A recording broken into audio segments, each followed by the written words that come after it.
ত্রয়োদশ জাতীয় নির্বাচনে তো আর মাত্র 12-13 দিন রয়েছে, আপনাদের প্রচারণাও চলছে।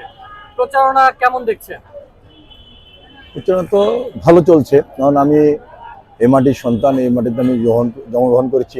আমি যেখানে যাই সেখানে ওই এলাকার জনগণ আমাকে অভিনন্দন জানাচ্ছে, স্বাগত জানাচ্ছে, আমি এই মাটির সন্তান হিসাবে।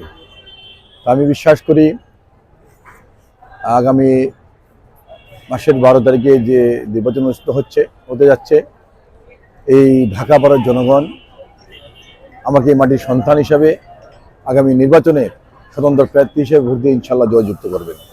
আচ্ছা, বিগত তিনটা নির্বাচনও গিয়েছে, এবারে একটা মানে 17 বছর পরে একটা নির্বাচন হচ্ছে, যেখানে নির্বাচনে একটা আমেজ বইছে, নির্বাচনে হাওয়া বইছে। এই নির্বাচন থেকে আপনি কতটুকু সুষ্ঠু পরিবেশ এবং কি ধরনের এক্সপেক্ট করতেছেন? আমরা দীর্ঘ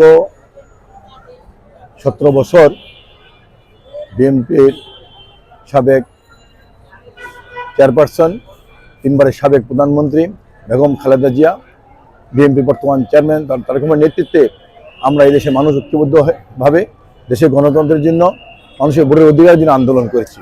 আমরা শেখ হাসিনাকে এই দেশ থেকে আমরা বিতাড়িত করেছি। আমরা আশা করছি আগামী নির্বাচন এদেশে একটি সুন্দর পরিবেশে এবং সুষ্ঠু নির্বাচন হবে। এদেশের মানুষ সবাই যার পছন্দের প্রার্থীকে ভোট দিতে পারবে।